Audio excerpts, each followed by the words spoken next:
Hello, क्या हाल चाल है आप सबके। आज मैं आपको बताने जा रही हूँ अरवी गोश्त। तो मैं आपके सामने एक अरवी छील के बताती हूँ कि मैं किस तरह से इनको छीलती और इनके अंदर कट लगा के फिर मैं इनमें जिस तरह से करेलों को नमक लगाते हैं ना, वैसे मैं इनमें कट लगा के और इनको नमक लगा के मैं रख दूँगी। जितनी देर मेरा गोश्त भुना जाएगा उतनी देर में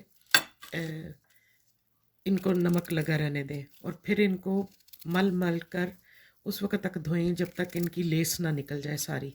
तो ये इसी तरह से मैंने यहाँ पे सारी अरवियों को छील के कट लगा दिया और मैं जो गोश्त में डालूँगी उसमें मैंने एक प्याज लिया है और जिंजर का पीस है मेरे पास एक, और ये लहसुन है और सब्ज़ मिर्च मैं वैसे ऊपर डालूँगी जब मैं भून जाएगा। तो ये मैं गोश्त चढ़ाती हूँ और इनको नमक लगाती हूँ। तो मैं फिर आपको बताती हूँ नेक्स्ट क्या स्टेप करना है।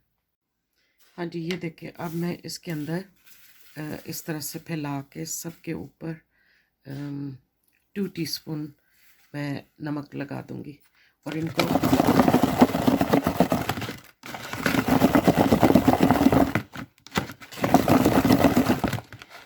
मैं अच्छे से इनको मिक्स कर दिया। और अब ये मैं ऑलमोस्ट जब तक मेरा गोश्त नहीं भुना जाएगा, मैं मटन में आज बना रही हूँ, तो उतनी देर मैं मटन ऊपर चढ़ाती हूँ और इनको नमक लगे छोड़ दूँगी।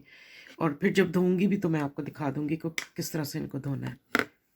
हाँ जी, ये मैंने 1 गिलास पानी में मैंने मटन डाल दिया है और ये मैं 2 छोटे साइज़ के मेरे टमाटोज़ थे वो डाल दूँगी और एक ऑनियन मैं आपको दिखाया था वो है, और एक पूरा गार्लिक का वो होती है, ये डाल दिया। अब मैं मसालों में इसमें डालूँगी 2 टीस्पून सूखा धनिया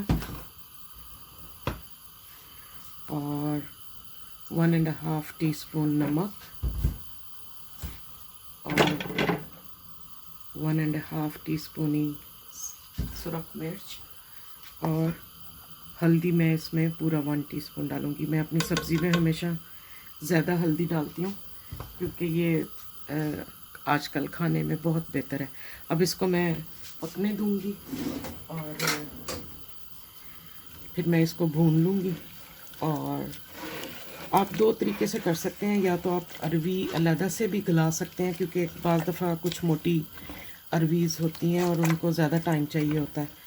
तो वरना आप गोश्त में भी जिस तरह गोश्त भून के और उस वक़्त भी आप डाल सकते हैं, और जितना चाहें। अगर आपका गोश्त ज़्यादा नहीं गला हुआ तो जितनी देर आपकी अरवी गलती है उतनी देर तक आपका गोश्त भी अगर उस हद तक ठीक रहता है तो ठीक है। वरना हमेशा अरवी को अलहदा से गला के और उसी पानी के साथ इसमें डाल के तो थोड़ी देर के लिए 4-5 मिनट के लिए और बॉईल करें तो वो बहुत अच्छा सा आपका अरवी गोश्त का शोरबे के साथ और गोश्त के मसाले के साथ मिक्स हो जाता है।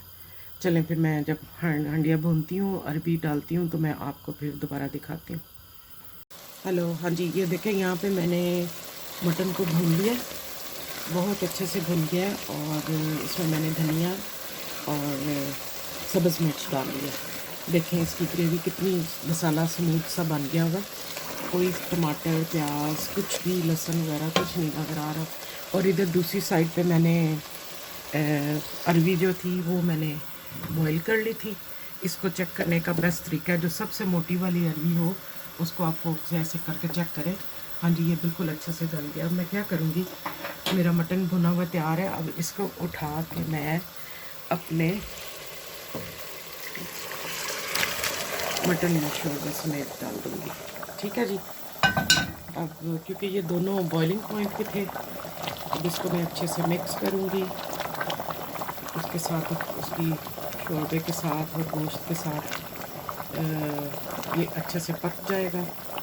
और फिर मैं इसको थोड़ी देर के लिए, यानी कि मेरा ख़्याल है कि 3-4 मिनट के लिए ना मैं इसको ऐसे ही होने दूँगी, ताकि इसका आंच थोड़ी मैं हल्की कर दूँगी नीचे से और इसको मैं उबलने दूँगी ताकि इसका घी ऊपर आ जाए, और इसको मैं दम पे छोड़ दूँगी और ये हो जाएगा।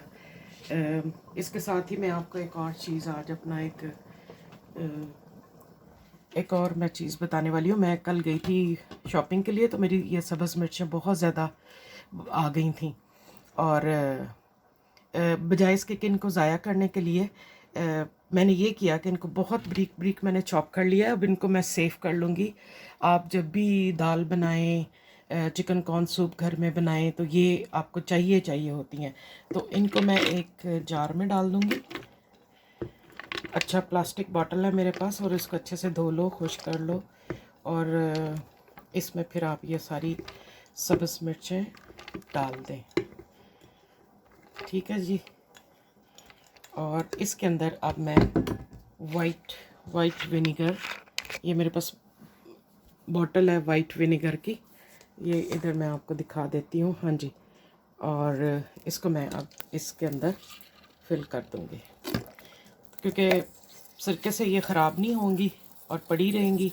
तो आप जब कभी भी चिकन कॉर्न सूप बनाएं, कोई भी सूप बनाएं, और आपको 7 मिर्चें चाहिए होगी अपनी वो छोटे कंटेनर्स में डालने के लिए, तो इनमें से निकाल के रखें। वरना आप जब भी दाल वाल बनाती हैं तो आपको, ज़ाहिर है सैलड तो साथ बनता ही है दाल के वैसे भी, तो कॉर्नर में 1-2 टीस्पून और टेबल स्पून इन मिर्चों का रख दें, तो आप रियली एंजॉय करेंगी इसके साथ। और इसमें ज़्यादा नहीं, 1 टीस्पून नमक भी साथ डाल दें, तो वो ज़रा फिर मिर्ची और खट्टा और उसका अच्छा टेस्ट हो जाता है।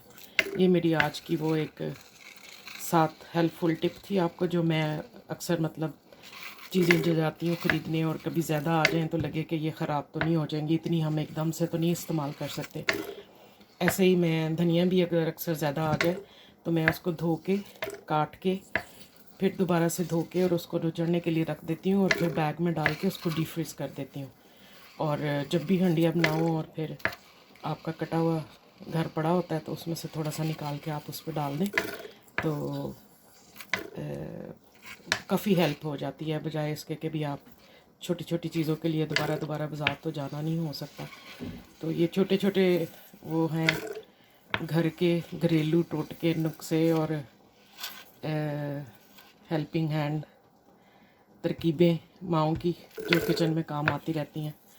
तो इसी तरह से अगर आपको किसी और चीज़ के लिए कुछ भी मालूमात लेनी हो तो प्लीज़ कमेंट्स में लिखिए, और मुझे बताइए कि मेरा ये रोज़मर्रा का जो खाना वाना बनाना है और छोटी छोटी चीज़ें आपको कैसी लग रही हैं। अगर आपको अच्छी लग रही हैं तो ज़रूर मेरे चैनल को सब्सक्राइब करें और लाइक करें, और अपने फ्रेंड्स फैमिलीज़ को भी बताइए। Thank you, bye bye.